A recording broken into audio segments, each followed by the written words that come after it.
Hey, it's Nancy Miller, the creator and host of Dead Sleep True Crime for Bedtime. This is a 20-minute teaser of the latest bonus episode. If you like this sample of this episode, you can hear the whole thing by becoming a paid subscriber. As you likely know, Dead Sleep is 100% independent and ad-free. I pretty much make this show myself. So your support supports my work, and hopefully my work supports you by helping you relax and listen to a good story with no loud ads, no gore, and no 911 calls. So if you like what you hear, you can subscribe via Patreon, Spotify, and Apple Podcasts. There's a free month on Apple Podcasts, a free 7-day trial on Patreon. Thank you again so much for listening.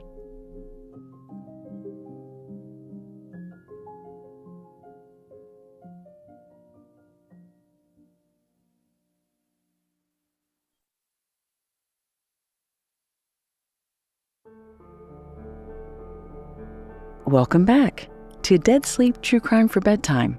It's Nancy, and thank you so much for subscribing to this podcast. And for this May bonus episode, we will be revisiting a famous, maybe the most famous, French true crime docuseries, The Staircase. And since this is a French docuseries, it seems apropos to start with a little French lesson. A French phrase that everyone should know. And that French expression is l'esprit de l'escalier, the spirit of the stairway. And that phrase, l'esprit de l'escalier, is a very fancy French phrase for a very Larry David dilemma, a universal predicament of when you have an argument with someone and you only think of the right thing to say, the mot juste, the clapback, after you've walked away. And I'm pretty sure more than once, many of us have stayed awake, feeling angry, thinking of the thing that we should have said, and planning that tomorrow we're going to go back and we're going to recreate that moment so that we can say what we should have said. Except the moment has passed. It's too late. The spirit of the stairs, of missing the opportunity to say the thing that you wish you had said, is one of the most maddening things about being human. And it's also the inspiration for tonight's episode. So you might think of tonight's episode as My l'esprit de l'escalier de l'escalier. The spirit of all of the things that I wish I could have said about the staircase when I was working on a whole podcast about the staircase for HBO Max a few years ago. Because when I finished that project, I had so many things that I wish I could talk about because there were things I hadn't thought of before. And it was too late. The show was over. And for a while I thought, that time has passed. You need to move on. The amount of information you've seen and heard and now know about the staircase, the documentary, and the real case around the staircase, it's overwhelming. It's too much. It's incoherent. It's impossible to follow. At best, people are confused. At worst, you put people to sleep. Put people to sleep. And now here we are, where I have a podcast, where I tell true crime stories that are supposed to put people to sleep. So this is, without a doubt, the most meandering, fatiguing, densely packed, kind of messy, completely exhausting episode of Dead Sleep maybe ever. In journalism, there's something called being too close. It's often what an editor tells a writer. when they've gone way too deep into something and they get really defensive about it, and it doesn't always make sense because they know too much and they are too close. As a longtime editor and writer, I've been on both sides. And without a doubt, with The Staircase, I am too close. And I'm usually very detailed and perfectionistic with the way that I edit and shape my stories, but this one's just going to have to be the way it's going to be. Long and shaggy. So if you're looking for a tight, efficient, true crime tale, this isn't the episode. This is like the true crime insomniac staring at the ceiling, desperate to go to sleep special. And I will link to all of the iterations from the original documentary to the Max series to the companion podcast that I hosted. And now I'm revisiting it as a Dead Sleep True Crime for Bedtime May bonus episode. This is my one chance, really. Because this spring, it turns out, marks the 20th anniversary, that's 20 years, since The Staircase first premiered in the United States, all the way back in 2005. That's when I first saw it. And while 2005, it seems like a long time ago, the scope of The Staircase is more relevant now than ever. I recently watched A Body in the Snow, the trial of Karen Reed. And as I watched that documentary, I thought, this is Michael Peterson and The Staircase all over again. A charismatic, on-camera suspect telling their version of events. And how that version of events can look so different to two different groups of people.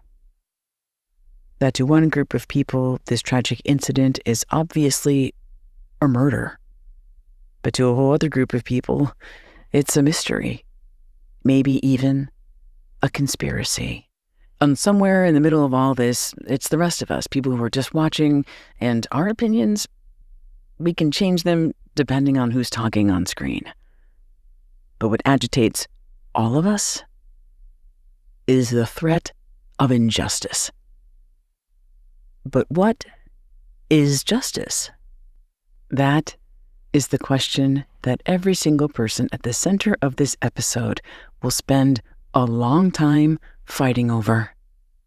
A murder case and a trial that would be chronicled over the next 13 years in 13 episodes of the French documentary series called The Staircase. Now, obviously, you know my feelings about The Staircase, but it's fair to say, without question, the most influential documentary series of the 21st century. A series that transformed the whole notion of true crime on television from tacky tabloid infotainment to gripping and masterfully crafted storytelling. A murder trial that unfolded exquisitely, one episode after the next. We see the influence of The Staircase everywhere.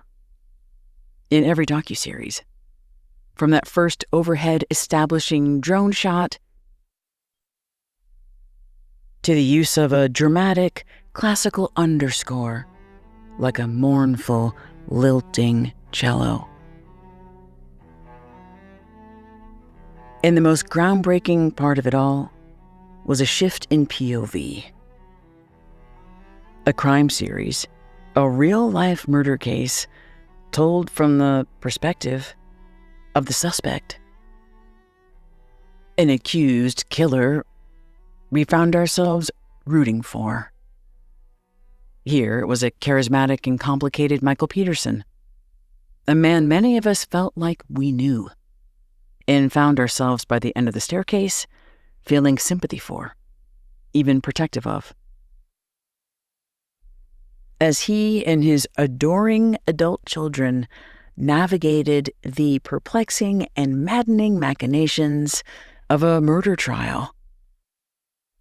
And from that very first episode, when it premiered here in the United States in 2005, all the way up until it found a whole new audience on Netflix as the story continued across 13 episodes and 13 years, well, we followed it all.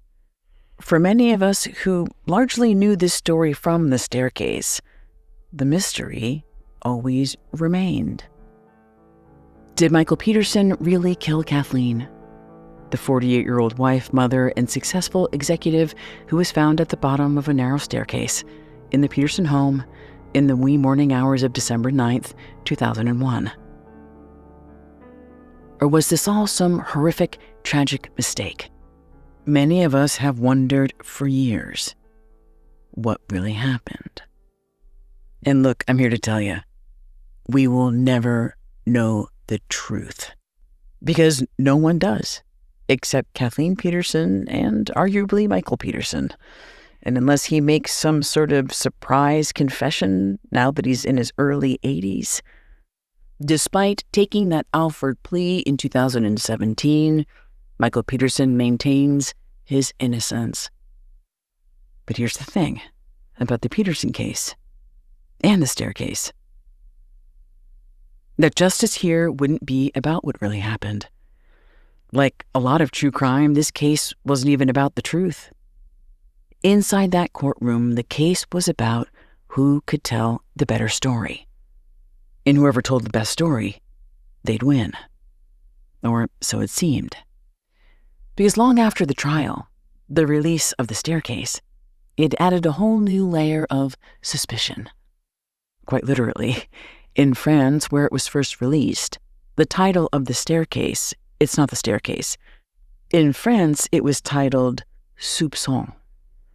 That's S-O-U-P with a C with a little squiggle on the bottom. That's a soft S sound. O-N, soupçon. And that means suspicion, like a shadow of doubt. Only the shadow of doubt in The Staircase. The doubt wasn't explicitly with Michael Peterson. There was a shadow of doubt cast over this whole case and how it was handled by the North Carolina prosecutors. And for those of us who knew this murder trial exclusively from watching The Staircase, a lot of us believed, guilty or not guilty, Michael Peterson did not receive a fair trial. That there were too many variables, there was reasonable doubt. Before Citizen Detective The Staircase fired up the first neurons of our true crime brains. And with The Staircase, I, for one, for a long time believed it was entirely plausible that Kathleen Peterson was attacked and maybe killed by a wild, giant, barred owl. And I know I'm definitely not alone in believing what's called the owl theory. And at that time, I guess I preferred to imagine that a wild animal was capable of killing someone rather than believe it was a person, someone close to the victim, someone like Michael Peterson, who seemed, at least on screen in The Staircase, like such a nice guy, and most important, such a good dad. And then in 2022, as I said, I got a job hosting the companion podcast to The Staircase. That's the version that was made for HBO Max. It was a dramatization of the original documentary series, and it was created by director Antonio Campos. Antonio knew everything about this case and had been trying to get this made into a film, a feature film, since 2009. And I guess it's good that Antonio had to wait, because there were so many developments in this case. And in the meantime, Antonio Campos would go on to direct an incredible film, chilling film, based on the true story of a TV reporter named Christine Chubbuck, who, as you may know, in the early 1970s, performed an unthinkable and gruesome act, taking her own life on live television. The testimony of his talent is how he handles that in this film, which is called Christine, and it came out in 2016. And Antonio and the writers who made that film would go on to get the green light to make the crime drama version, an episodic series of The Staircase for Max.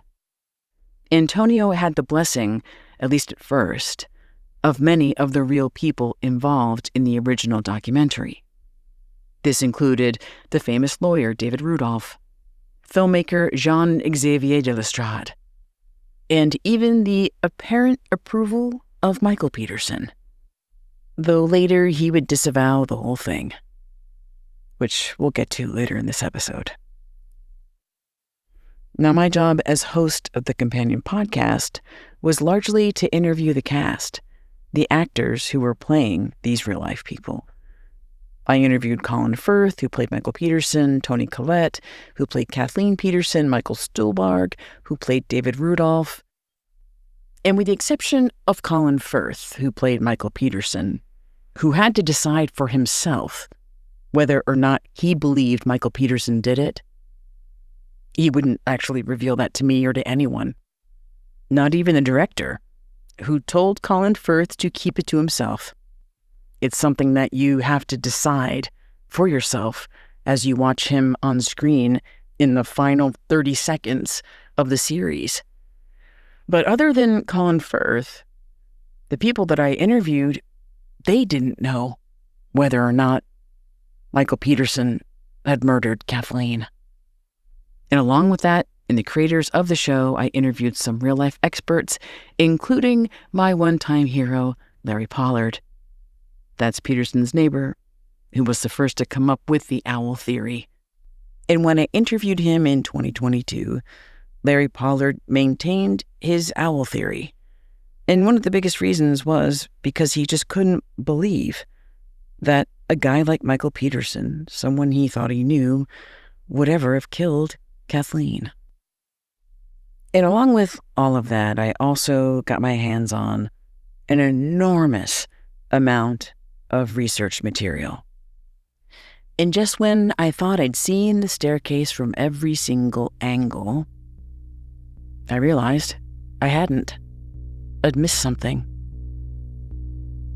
And that would come to light in a revealing interview with Parker Posey, who embodied the role of the staircase's most controversial figure, a Durham County Assistant District Attorney named Freda Black. Now, Parker Posey these days is best known for her role as the pill-popping Southern matron in the series White Lotus.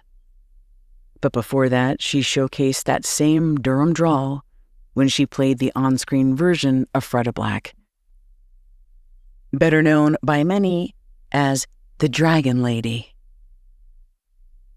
And with the case of Michael Peterson, Freda Black was a Dragon Lady who breathed fire all over Michael Peterson's defense, torching his whole image of devoted husband, soulmate, a man who was lost without his wife Kathleen.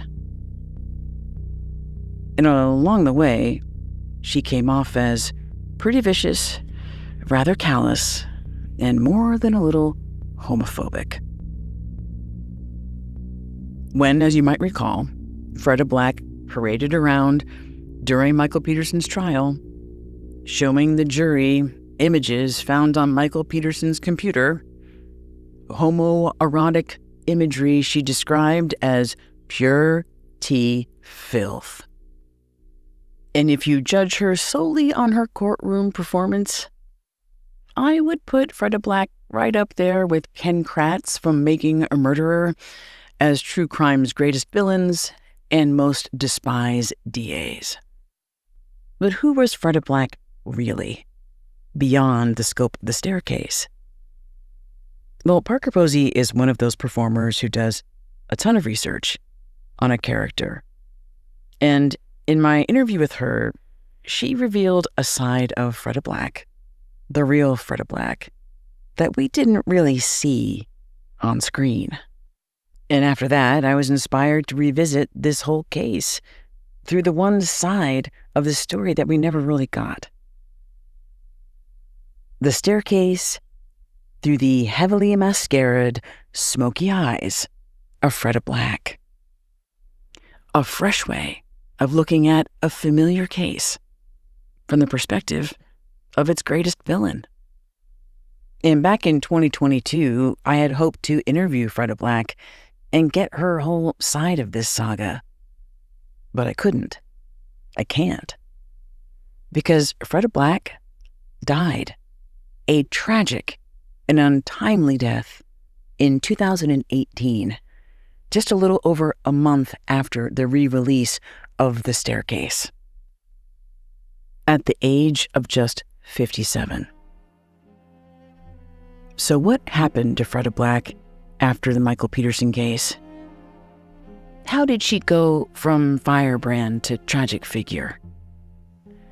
And what role did Michael Peterson's case and The Staircase play in her downfall and early demise?